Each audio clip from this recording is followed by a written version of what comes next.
Assalamualaikum warahmatullahi wabarakatuh. Apa kabar untuk seluruh penonton video saya kali ini dari Sabang sampai Merauke? Semoga selalu diberi keberkahan, rahmat, dan dimudahkan segala urusannya oleh Allah Subhanahu wa Ta'ala. Dalam kesempatan kali ini, saya kembali akan membaca kitab karya dari ulama Balawi, yang mana kitab ini masih terusan dari kitab yang kemarin, yaitu kitab Fuyudhatul Bahril Mali, tetapi di halaman yang berbeda. Lagi-lagi saya menemukan sebuah kejanggalan dari pernyataan yang tertulis dalam kitab Fuyudhatul Bahril Mali tersebut. Namun sebelum saya mengkritisi, untuk seluruh penonton dari manapun kalian berada, bagi yang belum subscribe channel saya ini, silahkan tekan tombol subscribe, kemudian like video ini, dan juga share ke teman-teman kalian semua, agar yang belum tahu menjadi tahu. Karena yakinlah bahwa munculnya channel saya ini adalah tidak lain untuk mengedukasi seluruh muslim di Indonesia agar tidak terjerat oleh pembodohan-pembodohan yang dilancarkan oleh orang-orang yang punya kepentingan dengan membawa agama. Dan sekali lagi, bahwa munculnya channel ini bukan untuk mengframing atau menyebar berita hoax, tetapi apa yang saya tayangkan ini semata-mata kajian yang ada datanya. Saya langsung akan memulai kajian yang ada dalam kitab Fuyudhatul Bahril Mali halaman 58, yang mana dalam halaman 58 ini terdapat pernyataan yang janggal. Saya baca teksnya. Min kalamil Habib Ali an Sayyihil Bahri nakolan min kitabi kunuzis sa'adatil abadiyah annal Habiba Abu Bakrin al-Atas ro'a al-jannah wukuruha wa kusuruha tahta baitil Habib Hasan bin Soleh al-Bahar. Al-Habib Hasan yakulu ma murati al-hur walal kusur bal murati kasfus sutur. Dari kata-kata Habib Ali berdasarkan keterangan dari Syekh Al-Bahar yang dikutip dari kitab Kunuzus Sa'adah Al-Abadiyah, atau yang punya arti hasanah kebahagiaan abadi, bahwa Habib Abu Bakar Al-Atas ini melihat surga yang para bidadarinya dan istana-istananya di bawah rumah Habib Hasan bin Soleh Al-Bahar. Habib Hasan berkata, aku tidak menginginkan bidadari dan istana. Sebaliknya tujuan saya adalah untuk mengungkap kebenaran, atau untuk mengungkap kebenaran ini artinya sesuatu yang rahasia menjadi tidak rahasia, sesuatu yang oleh orang awam ini tidak terlihat.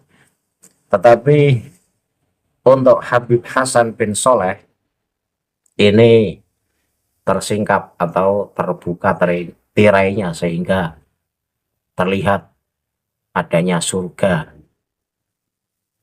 Nah, dari pernyataan Habib ini, jadi kejadian ini diceritakan Habib Ali. Habib Ali ini diceritakan lagi oleh gurunya Al-Bahar, bahwa Habib Abu Bakar Al-Atas, jadi yang melihat surga itu Habib Abu Bakar Al-Atas, yang bidadari dan istana-istananya ini ada di bawah rumahnya Habib Hasan bin Soleh Al-Bahar. Nah, setelah Habib Abu Bakar Al-Atas ini melihat surga yang terletak di bawah rumahnya Habib Hasan bin Soleh Al-Bahar, kemudian Habib Hasan bin Soleh Al-Bahar ini berkata bahwa istana-istana megahnya surga dan bidadari-bidadarinya surga itu bukan yang saya cari. Tetapi yang saya cari adalah kasaf atau terbukanya tirai. Artinya penasaran, sehingga Habib Hasan bin Soleh ini yang diinginkan bukan bidadari atau istana-istana surga, tetapi yang diinginkan itu kasaf atau terbukanya hijab. Bahasa kasaf ini dalam ilmu toreko, dalam ilmu hakikat ini sudah tidak asing. Tetapi seringkali orang itu salah mengartikan apa kasaf. Seakan-akan bahwa kasaf itu orang yang mampu melihat rahasia-rahasia Allah yang oleh orang awam ini tidak terlihat, seperti melihat surga, seperti melihat neraka, dan melihat hal-hal yang manusia awam ini tidak melihat. Nah, untuk mengetahui makna kasab yang sebenarnya kita butuh referensi dari Al-Quran. Karena dalam Al-Quran ini istilah kata kasab ini disebut beberapa kali. Saya akan mengambil satu contoh yang berada di dalam surat Qaf ayat 22. Jika kita merujuk kepada pendapat para ulama ahli tafsir saat menafsirkan surat Qaf ayat 22, ini justru kasab adalah sesuatu keniscayaan bagi umat manusia. Artinya kasab ini bukan hal yang aneh. Kasab ini bukan hal yang terlalu istimewa, karena ini keniscayaan bagi umat manusia. Yang mana ayat ini berbunyi laqad kunta fi ghaflatin min hadza fakashafna angka ghita'aka fabasarukal yauma hadid. Sungguh kamu dahulu lalai tentang peristiwa ini, maka kami singkapkan tutup atau yang menutupi matamu sehingga penglihatanmu pada hari ini sangat tajam. Nah, Syekh Al-Maturidi dalam tafsirnya menyatakan, maka kami singkapkan penutupmu, yakni kami singkapkan kesamaran darimu yang mencegah datangnya ilmu dan tajeli mengenainya, sehingga penglihatanmu pada hari ini sangat tajam, yakni yang dapat menembus terang melihat al-haq. Beliau mengutip pendapat bahwa kata hadid berasal dari kata al-hidah, yakni ketajaman yang menembus sehingga tiada lagi sesuatu yang tersembunyi. Seakan dia menghendaki, wallahu a'lam, sesungguhnya saat kau di dunia bodoh mengenai hari dan hal ini, sekarang sungguh aku telah memperlihatkan dan meyakinkan apa yang dulu kau lihat dalam keadaan melalaikan. Sementara Imam At-Tabari menafsirkan, sehingga penglihatanmu pada hari ini sangat tajam, maka kau pada hari ini memiliki pandangan yang tajam, mengetahui kelalaianmu di dunia.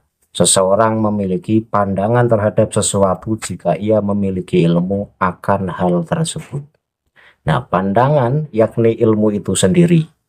Penting untuk menegaskan bahwa yang dimaksud pandangan pada ayat ini adalah ilmu atau kasab, itu ilmu. Lebih-lebih karena Imam As-Sa'labi dalam Al-Kasab wal Bayan menafsirkan, maka kami singkapkan penutupmu dengan penjelasan dan kami hilangkan darimu kebutaanmu. Kami lenyapkan tabir-tabir darimu hingga kau dapat melihat apa yang terhijab darimu. Sekilas tidak ada yang muskil dari penafsiran As-Sa'labi ini, sampai kita bandingkan dengan surat Toha ayat 125 yang berbunyi, qala rabbi lima hasyartani waqad kuntu basiro.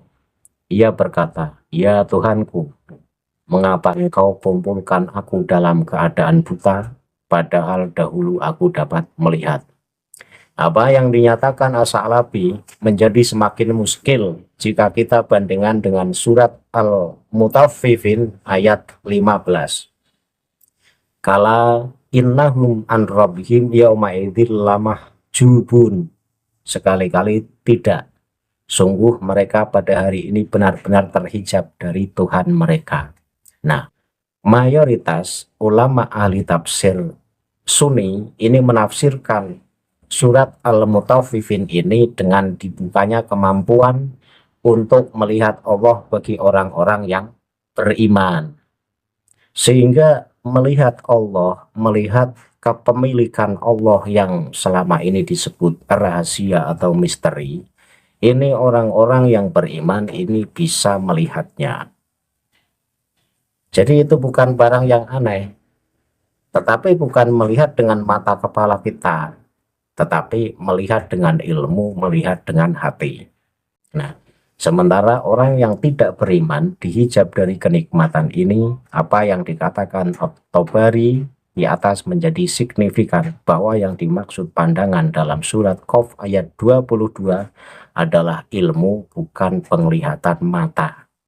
Sehingga tidak lagi timbul kesan pertentangan antara ayat-ayat di atas. Selain itu, apa yang dikatakan At-Tabari tersebut berkelindan dengan penafsiran At-Tustari. Dalam tafsirnya, At-Tustari menyatakan, sehingga penglihatanmu pada hari ini sangat tajam, yakni pandangan hatimu akan segala hal menembus hingga titik persyahadatan. Merujuk pada pendapat At-Tustari bahwa persyahadatan akan nikmat Allah erat kaitannya dengan persaksian akan rahmatnya. Kasyaf berjalin dengan penglihatan hati, bukan mata telanjang.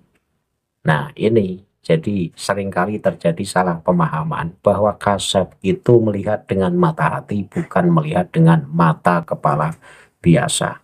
Lah, orang-orang yang bisa melihat dengan mata hati tentu orang yang berilmu. Nah, fragmen dari kasyaf adalah ketika yang ada dalam penglihatan hati hanya Allah dan rahmatnya.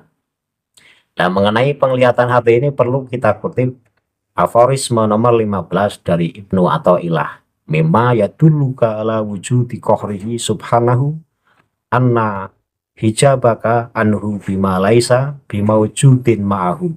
Yang artinya sebagian fragmen yang menunjukkan padamu atas wujud keperkasaannya yang maha suci adalah bahwa dia telah menghijabmu darinya dengan suatu yang tiada mewujud bersamanya.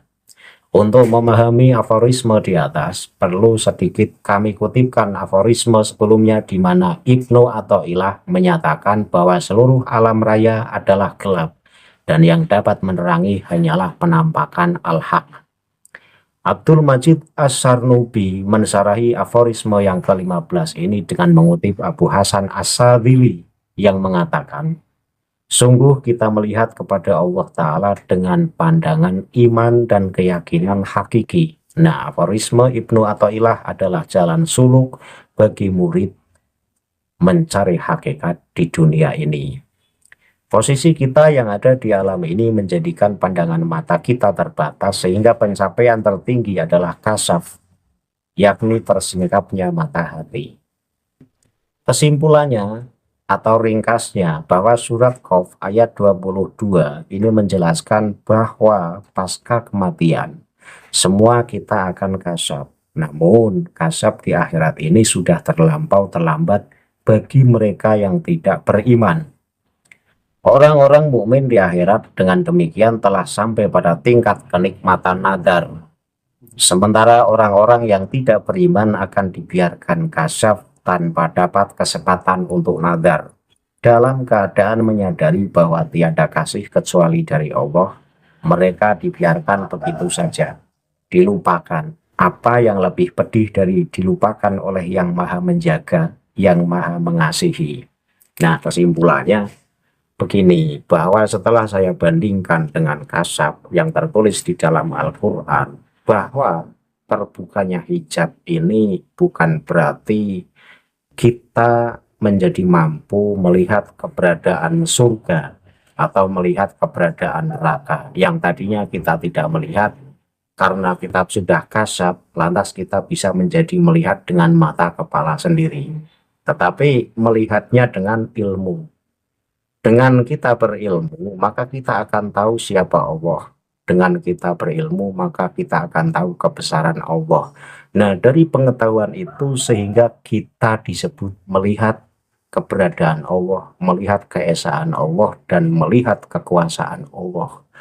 Nah, tetapi dalam kitab Fuyudatul Bahri Al-Mali halaman 58, bahwa Habib Abu Bakar ini melihat surga yang berada di bawah rumahnya Habib Hasan bin Soleh. Tentu ini bukan kasab, karena kasab dalam ajaran tarekah, dalam ajaran ilmu hakikat, ini bukan berarti melihat dengan mata telanjang bahwa mata kita itu benar-benar melihat adanya surga atau melihat adanya neraka. Jadi melihatnya dengan ilmu, bukan dengan mata kepala. Karena kita berilmu sehingga hati kita menjadi bersih. Dengan hati kita menjadi bersih, sehingga tidak ada hal-hal yang menghalangi untuk hati kita melihat keesaan Allah, melihat kekuasaan Allah, dan melihat kebesaran Allah. Itu maksudnya kasab. Banyak penganut-penganut Torekoh ini seringkali salah pemahaman dalam hal kasab. Nah, ketika Habib Abu Bakar ini benar-benar melihat surga yang berada di bawah rumahnya Habib Hasan bin Soleh, ini saya pikir-pikir untuk mempercayainya, karena melihat dari video yang kemarin bahwa pernyataan Habib Hasan bin Soleh yang melakukan sholat di rakaat pertama yang khatam Quran, kemudian di rakaat yang kedua membaca surat Al-Ikhlas 90.000 kali. Ini sesuatu yang muskil terjadi, sesuatu yang sulit sekali terjadi. Kemudian ditambah lagi pernyataan ini, sehingga saya ini antara percaya dan tidak percaya. Saya lebih cenderung tidak percaya. Ini jangan-jangan karangan atau cerita untuk mengistimewakan antara Habib A dengan Habib B. Dari pemahaman kasab saja kan sudah salah. Dalam kitab ini pemahaman kasab sudah salah. Karena kasab yang tertulis dalam kitab ini, yang tadinya tidak bisa melihat surga dengan hijab terbuka sehingga menjadi bisa melihat surga. Padahal tidak sedemikian itu yang dimaksud kasab. Ini saya kasih contoh yang mudah, biar penonton bisa memahami seperti apa kasab dengan contoh yang mudah. Seorang ahli otomotif ini tentu sanggup menjelaskan rangkaian mesin motor dari mesin yang masih terpisah sampai cara merangkainya, sampai kemudian menjadi wujud motor yang sempurna sehingga menjadi wujud motor yang bisa dikendarai. Ini seorang ahli otomotif ini walaupun dalam kondisi sedang tiduran, dalam kondisi sedang duduk-duduk santai, ketika ditanya soal itu tentu akan mampu dan mudah untuk menjelaskannya. Nah, itulah kasab. Kenapa seorang yang ahli otomotif walaupun kondisinya lagi tidur, lagi duduk santai, mampu menguraikan, mampu menjelaskan dengan detail, oh ini mesin ini fungsinya ini, oh ini cara merangkainya begini, oh ini masangnya di bagian ini. Nah, ini seorang ahli otomotif ini sanggup menjelaskan secara detail dan terperinci walaupun kondisinya lagi tiduran atau duduk-duduk santai. Lah, kenapa seorang yang ahli otomotif itu paham dan bisa menjelaskan secara detail? Ya karena berilmu, karena memahami di bidang ilmu tersebut.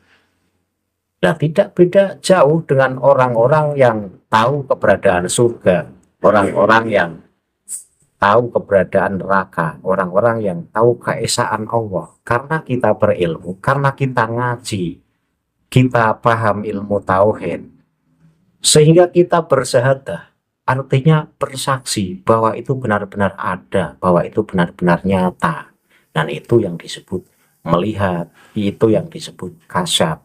Jadi kasab itu bukan melihat dengan panca indera. Ini kesalahan fatal kalau cara memahaminya semacam itu. Nah, dalam kitab Fuyudatul Bahril Mali, ini pemaknaan kasab itu kan yang tadinya tidak melihat surga karena hijabnya dibuka oleh Allah, lantas menjadi bisa melihat surga. Dan anehnya ini, surga itu istananya itu berada di bawah rumahnya Habib Hasan bin Soleh. Bidadarinya juga ngumpul di bawah rumahnya Habib Hasan bin Soleh. Ini lelucon, ini lelucon. Jadi sukar dipahami dan sukar eh, dinilai bahwa itu sebuah cerita yang merujuk pada kebenaran. Itu dongeng. Untuk menyimpulkan bahwa cerita yang dilihat oleh Habib Abu Bakar, yang mana surga berada di bawah rumahnya Habib Hasan bin Soleh, kita perlu mengingat kejadian Nabi Idris alaihi salam. Nabi Idris ini adalah nabi yang diberi keistimewaan dan diberi kesempatan bisa jalan-jalan ke surga, melihat surga dan melihat seluruh isinya surga. Sehingga malaikat Israel ini membawa Nabi Idris alaihi salam ke dalam surga. Tentu sudah melalui proses kematian terlebih dahulu. Karena syarat untuk melihat surga dan neraka ini harus melalui proses kematian. Sehingga Nabi Idris dengan sangat senang karena begitu penasaran seperti apa keberadaan surga. Sehingga Nabi Idris minta dicabut nyawanya oleh malaikat Israel. Dan malaikat Israel ini menurutinya. Terjadilah peristiwa itu. Nabi Idris jalan-jalan di surga. Apa yang terjadi? Nabi Idris melihat surga sangat terkagum-kagum. Nabi Idris begitu betah di sana. Bahkan dalam cerita-cerita oleh para ulama, ini Nabi Idris nggak mau keluar dari surga.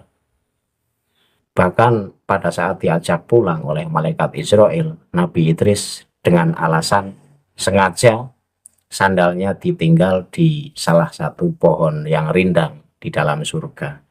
Ini seorang nabi saja diberi kesempatan melihat surga, diberi kesempatan jalan-jalan ke surga, nggak mau pulang karena betah banget di sana.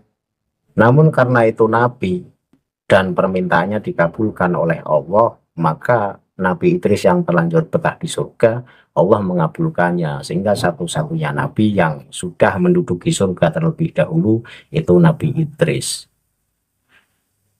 Nah, kalau Habib Abu Bakar yang tadi melihat surga yang berada di bawah rumahnya eh, Habib Hasan bin Soleh, kemudian tidak kepincut, tidak terkagum-kagum, ini berarti istimewanya melebihi Nabi Idris. Seorang nabi saja kepincut dengan keindahan surga. Bahkan Habib Hasan bin Soleh yang di bawah rumahnya itu ada bidadari-bidadari surga dan juga istana-istana surga. Ini menyatakan dalam kitab ini, saya itu tidak kepincut dengan bidadari-bidadari surga dan juga istana-istana megahnya surga. Yang saya kepingin itu hanya kasaf atau terbukanya hijab. Jadi penasaran, saya itu pengen melihat surga kayak apa. Itu saja. Jadi tidak kepencut bidadari surga dan tidak kepencut isi surga yang begitu indah. Ini berarti hebatnya melebihi Nabi Idris. Lah silakan penonton simpulkan sendiri. Nabi Idris saja kepincut dan terkagum-kagum dengan keindahan surga sampai ogah diajak pulang. Sementara Habib ini terkesannya itu tidak butuh dengan bidadari-bidadari surga dan tidak butuh istana-istana megahnya surga. Yang dibutuhkan itu rasa penasaran terbukanya hijab, dan itu dikabulkan oleh Allah hijabnya. Tapi pemaknaan kasabnya itu salah, karena kasab menurut ayat Al-Quran tidak demikian. Kasab itu manusia bisa melihat dengan mata hati karena manusia tersebut berilmu.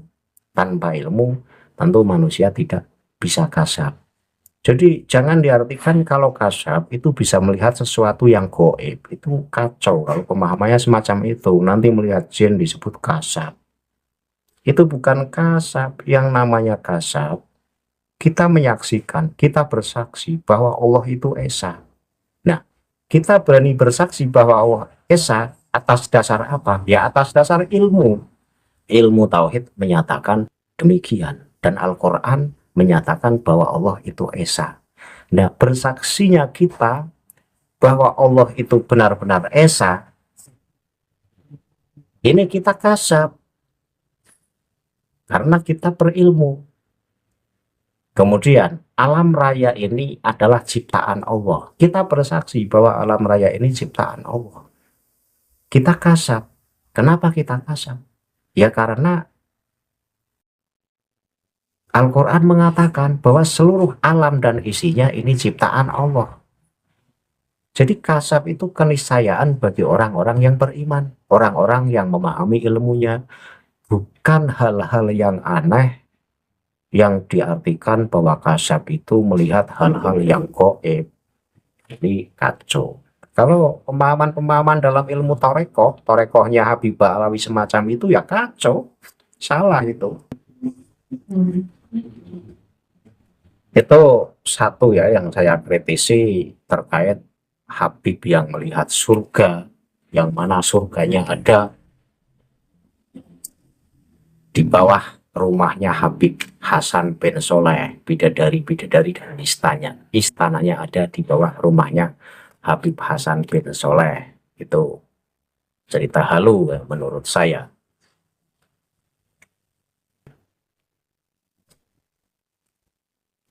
Kemudian kita loncat ke halaman 60, masih kitab Fuyudatul Bahril Mali. Dalam kitab Fuyudatul Bahril Mali ini tertulis sebagai berikut. Faqala al-Habib Alawi idza kana Hasan bin Sholeh maujudun binamin wa nahnu mutmainin. Berkata Habib Ali, kalau ada Habib Hasan bin Sholeh itu di rumah kami, maka kami itu merasa nyaman dan tenang tidurnya. Jadi kalau di rumah itu ada Habib Hasan bin Sholeh, maka kita itu terasa nyaman tidurnya. Kalau pernyataan semacam ini masih saya anggap wajar, karena hampir semua manusia bisa mengalami hal-hal yang demikian. Kita rindu pada seseorang, kita kangen pada seseorang, dan kita ngefan dengan seseorang, kemudian kita bisa bersama, kemudian kita diberi kesempatan untuk bisa tidur bareng, tentu kita akan bahagia dan kita akan nyaman. Nah, pernyataan ini masih saya anggap wajar dan saya tidak mengkritisi. Tetapi kalimat tersebutnya, ma yang zilu balaun ala baladin wa Hasanu bin Sholeh fiha, ini yang akan saya kritisi. Jadi mayung zilu boleh, mayung zalu boleh, mayang zilu boleh. Kalau mayang zilu berarti langsung balaun menjadi fa'il. Kalau mayung zalu ini berarti melibatkan Allah. Mayung zalu ora den turunaken opo balaun bala. Jadi yang fa'il itu tadinya maf'ul, berarti kalau mayung zalu ora den turunaken opo balaun bala. Kalau mayung zilu ora bakal temurun opo balaun bala. Jadi ahli nahwu ini bisa membaca dengan gaya atau variasi bacaan yang beda-beda, tetapi tidak menyimpang dari kaidah-kaidah ilmu nahwu itu sendiri. Jadi saya baca ma yunzalu balaun ala baladin boleh, ma yang zilu balaun ala baladin boleh. Ini artinya bahwa tidak akan pernah turun satu bencana pun di suatu negeri kalau di dalam itu ada Habib Hasan bin Sholeh. Jadi kehebatan Habib Hasan bin Sholeh ini sanggup menolak bala. Di mana ada Habib Hasan, maka bala itu minggir. di negeri manapun Habib Hasan berada, maka bala tidak sanggup menjangkau wilayah itu. Ini tentu akan saya kritisi, karena bala itu semata-mata kekuasaan Allah. Allah bebas menurunkan bala dimanapun berada. Artinya di wilayah manapun Allah bebas menurunkan bala tanpa ada satupun yang sanggup menghalangi. Tetapi ketika dimanapun ada Habib Hasan bin Soleh, maka bala itu tidak sanggup menjangkaunya. Ini pernyataan yang berlebihan. Mengingat dalam Al-Quran sendiri bahwa tujuan Allah menurunkan bala di suatu wilayah, di suatu negeri, atau kepada orang-orang, ini tidak semata-mata karena Allah itu benci dengan penduduk wilayah tersebut, atau karena benci dengan orang tersebut. Tetapi ada kalanya Allah itu menguji, ada kalanya Allah itu lagi ngetes seberapa kuat imanmu, sehingga orang yang beriman pun tidak lepas dari pernah dikasih bala. Sehingga bala ini jangan diartikan sesuatu yang negatif. Ya, pernyataan semacam ini menyimpang dari ilmu tauhid. Karena ilmu tauhid itu kan bahwa kekuasaan Allah ini tidak bisa di-stop oleh siapapun, bahwa Allah berkehendak, maka makhluk manapun tidak sanggup mencegah kehendaknya Allah. Tetapi dalam pernyataan ini, ketika di suatu wilayah ada Habib Hasan bin Soleh, maka wilayah tersebut terbebas dari segala bencana. Tentu pernyataan ini berlebihan. Nah, dari teks yang tertulis dalam kitab Fuyudhatul Bahril Mali ini, saya mengingat ceramahnya Habib Novel, yang mana Habib Novel kan pernah mengatakan, di Indonesia ini Habibnya banyak. Artinya Indonesia ini terbebas dari segala bencana. Kalau Habib-Habib keturunan Rasulullah ini sudah mulai diusik, maka siap-siap saja wilayah itu akan ditimpa bencana oleh Allah Subhanahu wa Ta'ala. Ternyata pernyataan semacam ini ada teksnya di kitab karya Ba'alawi. Jadi ini sudah menjadi hal yang umum bahwa mereka itu menganggap dirinya luar biasa. Klan-klan Ba'alawi ini menganggap dirinya luar biasa. Maka tidak heran ketika dengan entengnya mengatakan, di mana ada golongan kami, maka wilayah itu terbebas dari segala bencana. Maka yang akan saya katakan dari pernyataan ini tentu sebuah kata pret, bohong. Wong Tarim saja itu negara yang penuh ditimpa bala. Tarim itu kota yang penuh ditimpa bala. Ya kalau memang di mana ada Habib, di situ wilayahnya terbebas dari segala bencana, ini tentu Tarim menjadi negara yang makmur, Tarim menjadi wilayah yang makmur. Nyatanya Tarim itu negara yang miskin, wilayah yang miskin, yang tandus kersa. Jadi apa yang tertulis dalam kitab Fuyudhatul Bahril Mali ini hanya omong kosong belaka tanpa bukti. Nah, sesuatu yang tanpa bukti ini bisa disimpulkan bahwa ini dongeng-dongeng khurafat, cerita-cerita halu, doktrin-doktrin sesat untuk mengunggulkan Habib-Habib Ba'alawi biar dimuliakan oleh umat muslim yang lain, biar dianggap bahwa mereka dan keturunannya adalah orang-orang hebat, orang-orang yang penuh karomah. Ya walinya saja kan dari Habib Ba'alawi itu walinya kutub semua. Habib A katanya wali kutub, Habib B jadi wali kutub, Habib C jadi wali kutub, jadi wali kutub semua itu Ba'alawi. Gelar yang mentereng. Jadi memang ciri khasnya ulama Ba'alawi itu diambil-ambil dengan gelar yang bejibun, yang mentereng. Ini untuk mendongkrak